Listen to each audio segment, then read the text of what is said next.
ভাইস্তে এনা ভাত খা, কয়দিন আর না খাই থাকবো। চাচা তোমাকে আমি আরো কতবার কমো, যতদিন পর্যন্ত বিড়ির দাম না কমবি ততদিন পর্যন্ত আমি ভাত খামো না না না। এভাবে তুই যদি না খাই থাকিস তুই তো সুখে সিন্টের মতন হয়ে যাবো। আমি সুখে সিন্টির মতন হই আর কঞ্চির মতন হই, তারপরেও যতদিন পর্যন্ত বিড়ির দাম না কমবি ততদিন পর্যন্ত আমি ভাত খামো না না না। ভাইস্তে আমি তো তুলে খিলে অল্প এনা ভাত খা। তুমি বারবার কিছু বিরক্ত করিচ্ছ, যাও তো এর থেকে, এখন আমার লাইভের সময় হয়ে গেছে, যাও। হ্যালো গাইস, আমি সুমন চাচা ভাইস্তে বেতরতে লাইভে আসছি। আমি শপথ করছি যতদিন পর্যন্ত সকল প্রকার বিড়ির দাম না কমবি ততদিন পর্যন্ত আমি ভাত মকর দেবো না। শেষ পর্যন্ত কি হয় আপনারা সবাই দেখতে থাকেন। ধন্যবাদ, লাইভটা সবাই বেশি বেশি শেয়ার করে দিয়েন।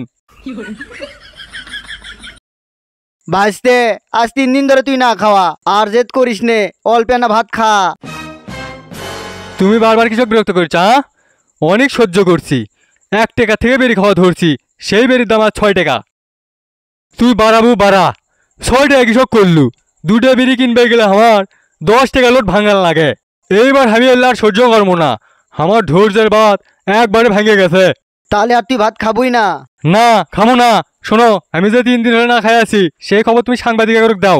বেরির দাম এবার আমার কমানি লাগবে। দিচ্ছি খবর, দেখি তুই ক্যাঙ্কা করে বিড়ির দাম কমাবের পাস। বন্ধুরা, আজকে আমরা এমন একজন লোকের বাড়িতে আছি যাই এই প্রথম বেরির দাম কমানোর জন্য 3 দিন ধরে ভাত না খায় আছে। আপনারা সবাই আমার সাথেই থাকেন। ভাই, আপনি 3 দিন ধরে ভাত না খায় কৃষক আছেন?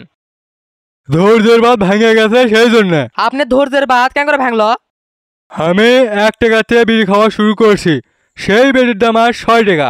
সকল প্রকার বিড়ির দাম বেড়ে গেছে, তাই আমি শপথ করছি বিড়ির দাম না কমা পর্যন্ত আমি ভাত খামো না।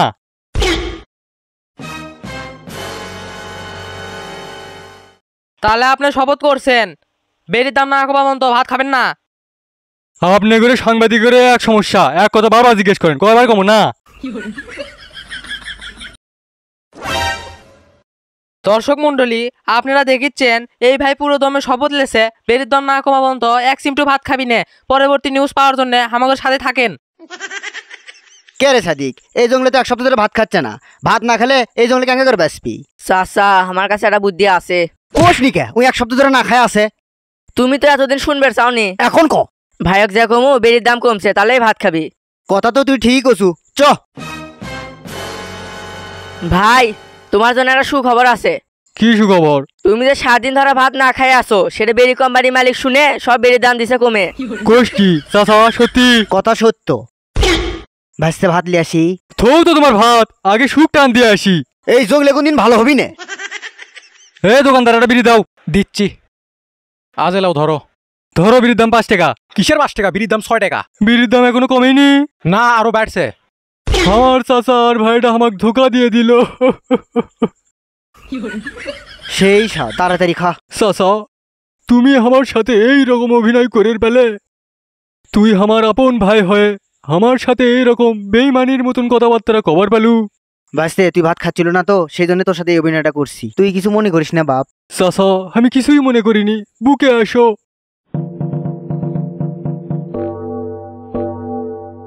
আয় ভাই, তুইও আমার বুকে আয়। তোরা দুইজনে আমার অনেক বড় উপকার করছু। ভাইস্তে হঠাৎ তোর কি হলো? চাচা, তুমি তো জানোই আমার হাঁপানির ব্যারাম আছে। মিচ্ছি আনা দৌড়তেই আমি খেলে হাঁপে হাঁপে যাচ্ছিলাম, 2-3 বার উষ্টেও খাচ্ছিলাম। কিন্তু অবাক করা কথা চাচা, আজকে আমি হাঁপাইও নি, একবারও উষ্টেও খাইনি।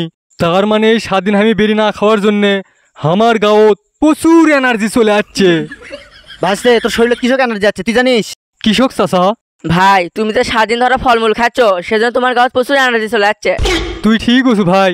চাচা, আমি যে দিনে 150 টাকার বিড়ি খাচ্ছিলু, সেই বিড়ি খাওয়া আজ থেকে বাদ। ওই 150 টাকার খালি ফলমূল খামো। লে খাওয়া শুরু কর।